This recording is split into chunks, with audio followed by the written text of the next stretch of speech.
Oke, assalamualaikum warahmatullahi wabarakatuh. Kembali lagi dengan kami berdua di KRPM TV Channel. Di kesempatan malam hari ini kami akan berbagi sedikit pengalaman serta pengetahuan kami mengenai mitos-mitos yang memang sudah banyak beredar di masyarakat, yaitu tentang mitos tentang tali pocong perawan. Tuh. Mungkin kami sudah meringkas lah sedikit pertanyaan dari teman-teman semua yang chat lewat akun email KRPM TV. Tidak semuanya, tetapi kami rangkum sedikit. Kalau semuanya 5 jam nggak selesai. Oke, monggo yang dipertanyakan. Iya, Mas. Mengenai tentang mitos tali pocong perawan ini, Mas ya. Ya. Apa saja kegunaan dari tali pocong tersebut, Mas? Mungkin kalau kegunaannya tali pocong itu kan hanya kain kafan ya. Iya. Sobekan kain kafan lah. Dan untuk menali orang yang sudah meninggal dan dikafani itu. Sebenarnya kalau tali pocong sendiri itu tidak mengandung unsur gaib ya sebenarnya.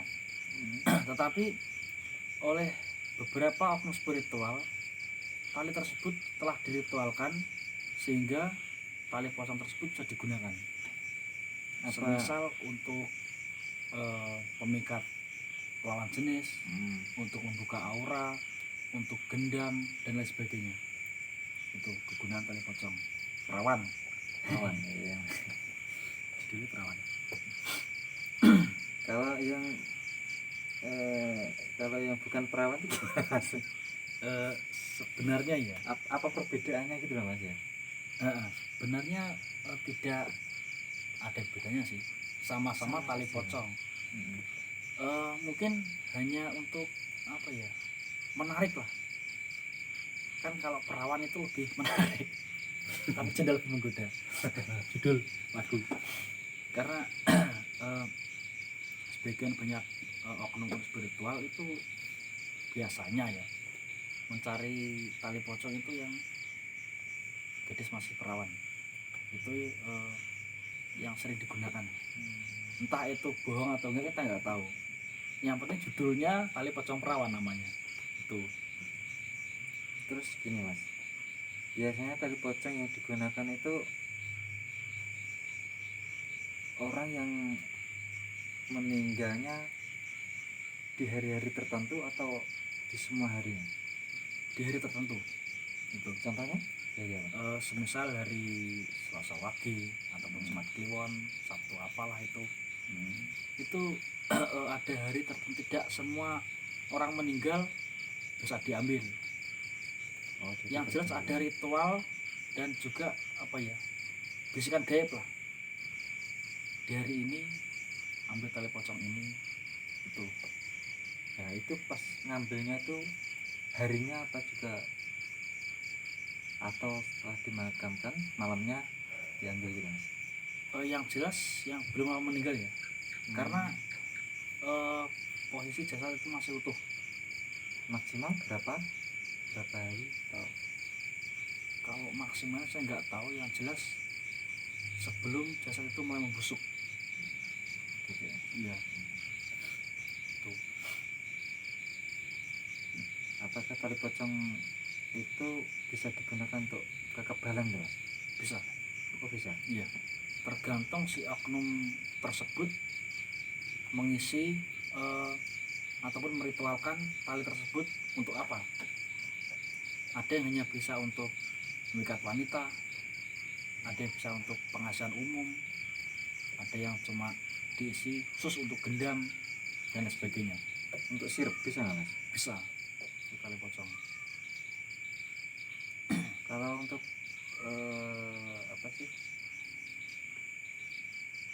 untuk penglaris Bisa nggak? Itu bisa, Semuanya bisa ya? serba bisa. Serba bisa ya? Iya, itu. Kalau untuk pesugihan mungkin apa ya? Nggak bisa mungkin. Mungkin ya. Tapi orang gunakan untuk melarikan dagangan. Iya, Bukan saya untuk kan pesugihan. bilangnya menarik. Iya, Bukan sugihan. iya. Tali pocong nggak bisa. Mungkin nggak bisa. Aku nggak tahu. Dan cara ngambilnya itu pakai gigi, digigit. Loh. Ya, itu cara ngambilnya. Gitu. Hmm. Ngeri aja. Langsung tatap muka sama mayit. Ayo, ayo siapa yang mau? Monggo yang mau. Kalau saya enggak lah. Kalau hanya untuk tes mental jangan.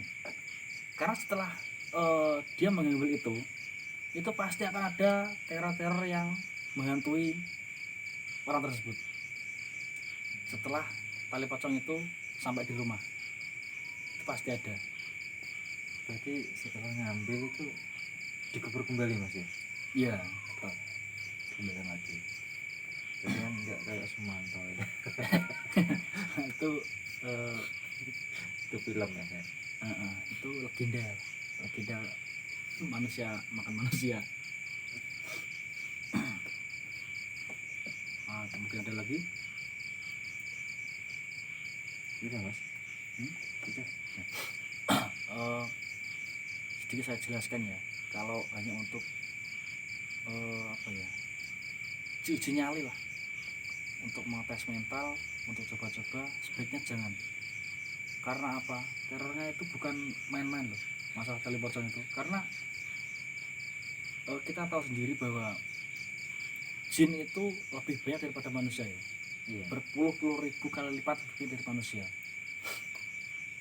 Jadi ketika kalian mengambil itu hanya untuk mencoba, itu sampai di rumah itu pasti ada teror dari jin ya, bukan dari koren atau arwah, itu bukan, dari jin. Langsung. Iya, mungkin jin yang menyerupai sosok orang yang pernah hidup pada masa lalu, yang karena mereka apa ya, karena telah kalian ambil tali pocongnya itu pasti ada teror. Kalau hanya untuk tes mental nggak perlu tali pocong, tanah makam itu bisa, tapi hanya untuk yang bernyali tinggi, bukan tanah makam tanahnya dari makam itu, bukan ya. Misalnya tanah makam si A itu diambil, dibungkus kain kafan, kalian buat tidur pada malam hari tanpa penerangan, udah itu bisa. Kalau cuma tanah makam ya nggak ada efeknya. Buat apa tanah makam dibawa pulang? Syarat rezeki nanti kau. Tapi dengan syarat juga dikembalikan lagi.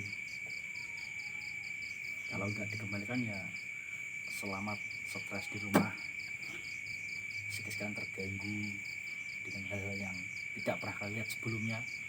Karena jin itu aneh, sangat aneh sekali bentuknya. Kalau kalian pernah lihat film horor, kurang lebih seperti itulah. Tapi bukan yang kayak yang cantik-cantik gitu loh ya? Enggak, bukan. Seperti Susana memedeni sekali Susana. Saya takut lihat film Susana. Boys, aneh lah sosok bentuknya. Kalau kalian lihat pernah lihat film Buluk ya, seperti itu ada Buluk hijau itu ada. Yang gede itu badannya gitu. Iya, itu ada. Orang Jawa bilang itu buta hijau, kalau di luar Buluk namanya. Buluk. Sosok Buluk itu Buta hijau. kenapa saya bilang aneh, di sisi lain ada sosok yang memang apa ya, mungkin dia berekor ataupun manusia bertanduk dan lain sebagainya. Itu kalau manusia normal kan nggak mungkin ada manusia tapi punya ekor ya, itu nggak mungkin. Ada manusia punya tanduk, itu juga nggak mungkin, karena kodrat manusia adalah makhluk yang paling sempurna, ciptaan Tuhan maksudnya itu. kembali lagi ke tali pocong tadi ya. Iya. Sebenarnya kan tali pocong itu memang tidak ada apa ya isinya ya, karena hanya kain kafan untuk mensucikan ataupun melapisi ya Iya, melapisnya. jasad tersebut. Dan kalau untuk pesugihan itu yang kafannya, Oh, yang kapan ya? iya, Itu diambil semua berarti? enggak satu lembar kafannya, tapi yang ada bagian mukanya, bukan bagian belakangnya. Yang penting bagian mukanya ada itu. Dan yang ditumbalkan itu kalau setahu saya ya, itu hanya umur. Ini umurnya. Iya, umur. Jika ada orang yang memang sudah bosan lah hidup miskin, datang ke oknum spiritual tertentu, itu tadi ditambahkan umurnya, lalu dia dibungkus oleh kain tersebut saat melakukan perjanjian. Tuh, dipocongi hidup-hidup. Dan pesugihan tersebut semisal ya 5 tahun pesugihan. Jika umurnya itu hanya mungkin mentok 60 tahun, lalu dia meninggal, itu jarak kan perjanjiannya 5 tahun ya, berarti nawarnya 55 lah. 55 dia meninggal, itu 53 sudah diambil sama jin tersebut. Jadi itu bukan 5 tahun ya, 7 tahun. Iya. Tetapi perjanjiannya cuma 5 tahun. Itu hasil kebodohan dari bangsa jin. Jika aja penipu jin. Jika ingin cepat kaya, ya cepat mati. Itu karena yang ditemukan adalah umur. Yang jadi pertanyaan saya adalah bagaimana bisa jin tersebut tahu kapan kematian orang tersebut. Itu yang menjadi pertanyaan besar saya. Ya mungkin kalian ada yang paham, karena kita berbagi pengalaman ya. Kan yang tahu kematian hanya Tuhan. Iya, betul. Malaikat maut pun diperintahkan oleh Tuhan. Bagaimana mungkin jin tersebut bisa tahu hari pasti kematian orang tersebut? Ya kalau umurnya bisa sampai tua, kalau enggak misalkan hanya 19 tahun, mati muda dia. Mati saat dini. Karena rahasia Tuhan itu. Iya, Kematian. kan enggak ada yang tahu, kita semua. Jadi apapun resikonya, kita harus bisa, intinya itu berpikir lebih panjang lah. Jangan sampai itu merugikan kalian. Kalian berani menjual umur hanya untuk kekayaan. Nah, umur sendiri kita nggak tahu loh. Kalau kita tahu misalkan 80 tahun, jual aja kan nggak masalah, kan sudah tahu ya kan? Iya. Nah itu, nah kita nggak tahu. Contohnya semisal umurnya 40 lah, kan belum tahu banget 40. Iya. 40 tahun melakukan pesugihan selama 7 tahun. Nah kalau 50 tahun dia sudah waktunya mati, berarti kan sedikit lagi. Iya. Langsung diambil malah. Berdapat duit diambil nyawanya. Itulah kebodohan manusia ya. Kebodohan manusia ketika kita itu dibutakan oleh harta kekayaan, harta dunia. Iya. Dan itu cuma sementara. Kalian mati, duit kalian hilang. Udah. Besar banget bangkrut. Tuh. Karena jarang sekali ya pesugihan itu diwariskan sampai keturunan. Bukan diwariskan ya. Yang ada ya misalkan bapaknya pesugihan, bapaknya meninggal, kemudian lanjut ke anaknya, kan enggak, kan anak tersebut tidak tahu menahu tentang apa yang dilakukan. Nah itu kalau bisa turun temurun, habis lah keluarganya, pasti habis, nggak mungkin enggak.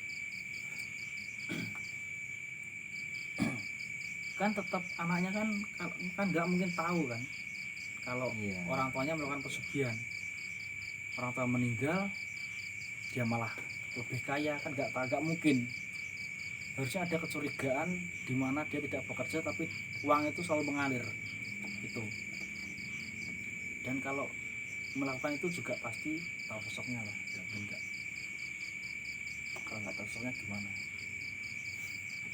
Gampangannya tuyul nyegang sesuatu terus piye ngomong ini.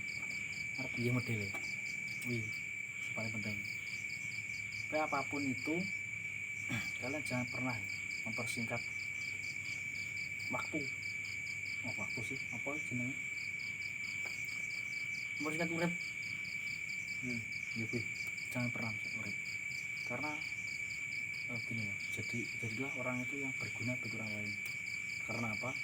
Kalau kalian berguna bagi orang lain, itu hidup kalian akan lebih bermanfaat. Nah, indah. Karena banyak saudara, banyak yang kenal juga. Istilahnya urip iku rup. Jadi menungsa sing migunani tempat menungsa basa. Itu.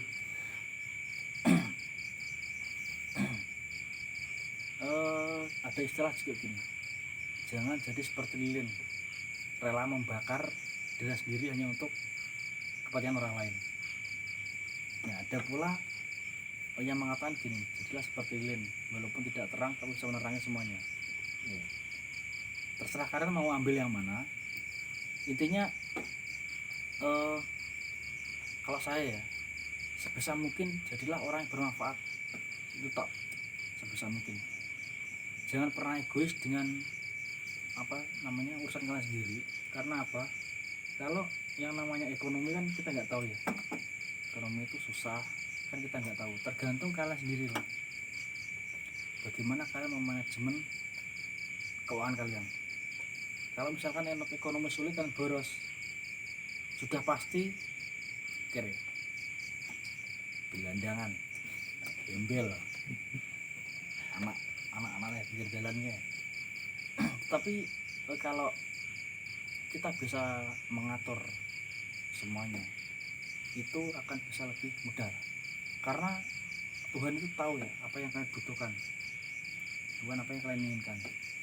Rezeki dari Tuhan itu cukup jika untuk membiayai hidup kalian, tetapi jika untuk memenuhi gaya hidup kalian, seberapa besar pun uang kalian itu akan kurang. Tuh. Mungkin hanya itu bisa kami sampaikan. Jika kalian memang penasaran ataupun ingin berbagi wawasan lah, silahkan komen di kolom komentar ataupun langsung chat di akun email kita RPN TV. Mari kita sama-sama belajar lah, kita sharing pengalaman, memperluas wawasan serta mempererat tali silaturahmi. Itu mungkin sekian dari kami. Bila ada salah mohon maaf. Wassalamualaikum warahmatullahi wabarakatuh. Waalaikumsalam.